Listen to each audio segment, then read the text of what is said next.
Assalamu alaikum. I'm making this video to talk about this one question that we haven't discussed in the class.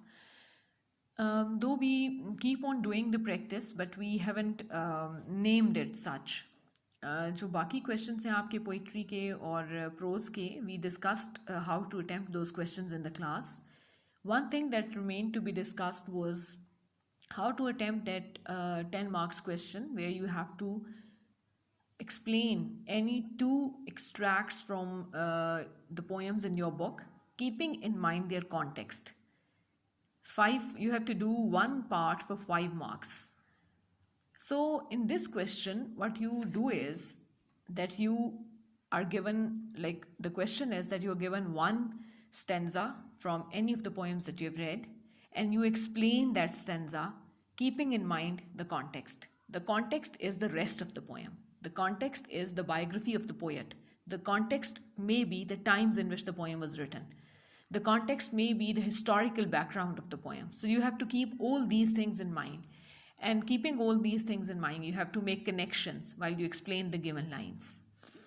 Now, normally, what you do is that since the name of the poem and poet is not mentioned with the stanza, first of all, the first thing you do is that you write a line that tells about both of these things.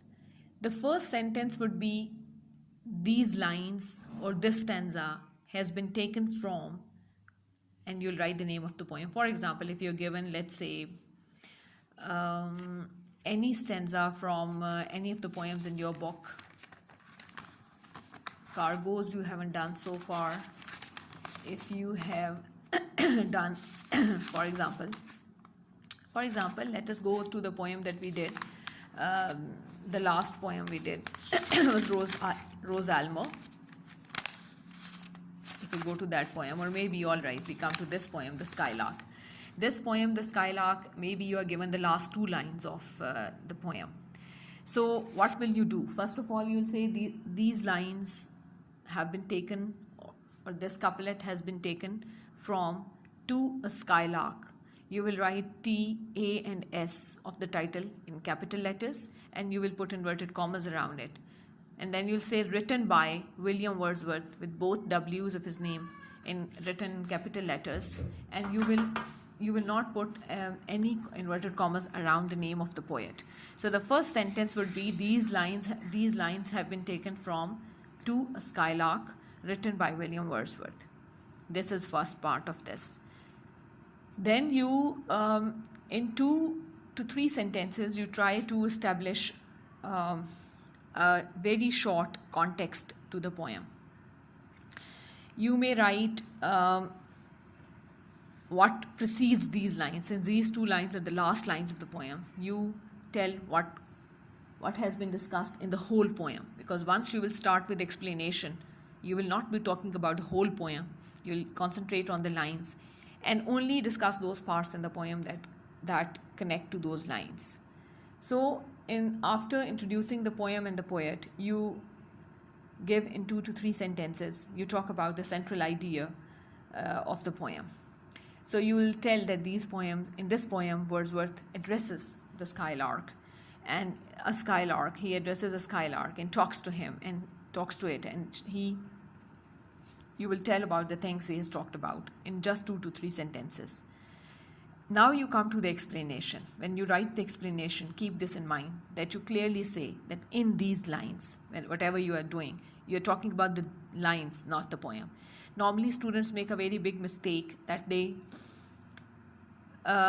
say while explaining the stanza, the given stanza, they normally say that this happened, this is what the poem says, this is how you explain the poem. No, you're not talking about the poem, you're talking about the given stanza, the given lines. So you simply talk about the given lines. And you say in these lines, and whatever the writer is saying in these lines, you explain that. Now the question arises, what is explanation? What are the things that are to be included in this explanation part?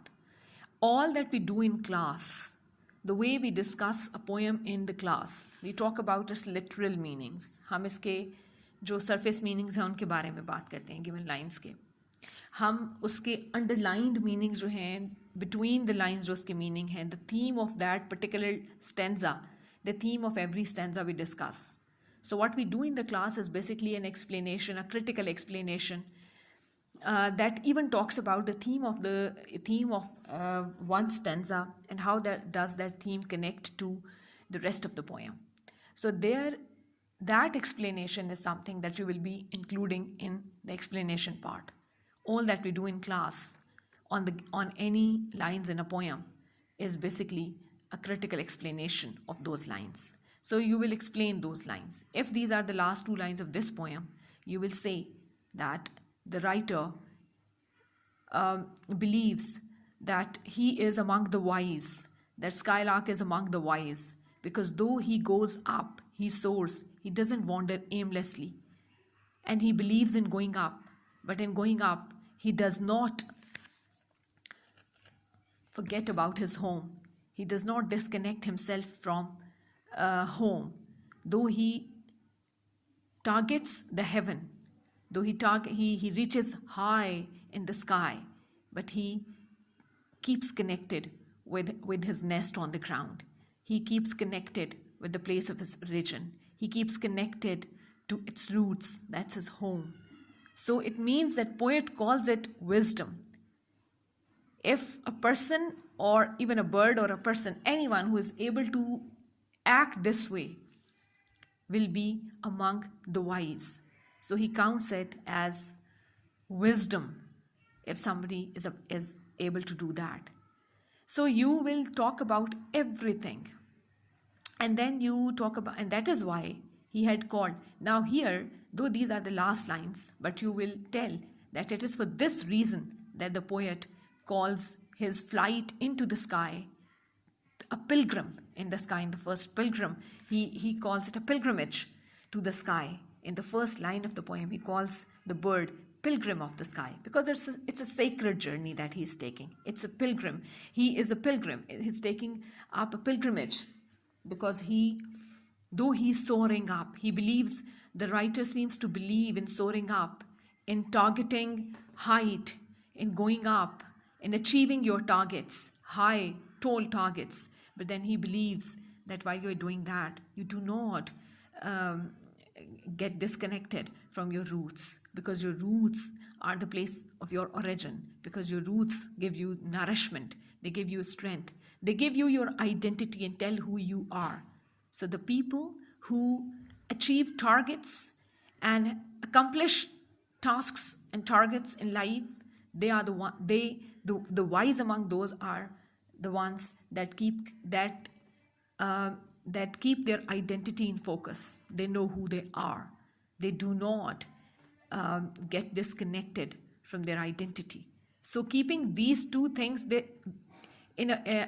what he is preaching, Wordsworth is preaching, or he is admiring, is creating a balance between heaven and home. So is tarah se, and then you will talk about the use of the word soar and roam, and see what does soar mean and what does roam mean, and what is it,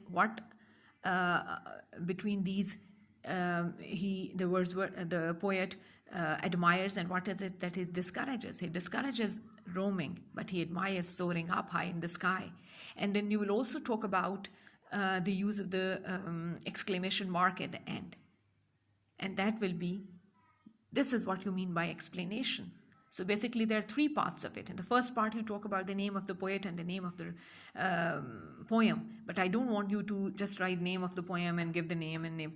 You have to give the sentence that I've just talked about, and then you create a context for the given lines in 2 to 3 sentences, and then you come up with explanation, and you may make separate paragraphs in explanation. और इसमें भी paragraph formation यूँ होगी, आपने जो पहले name of the poet और poem के लिए लाइन लिखी है, सेंटेंस लिखा है, वो अलग पैराग्राफ है.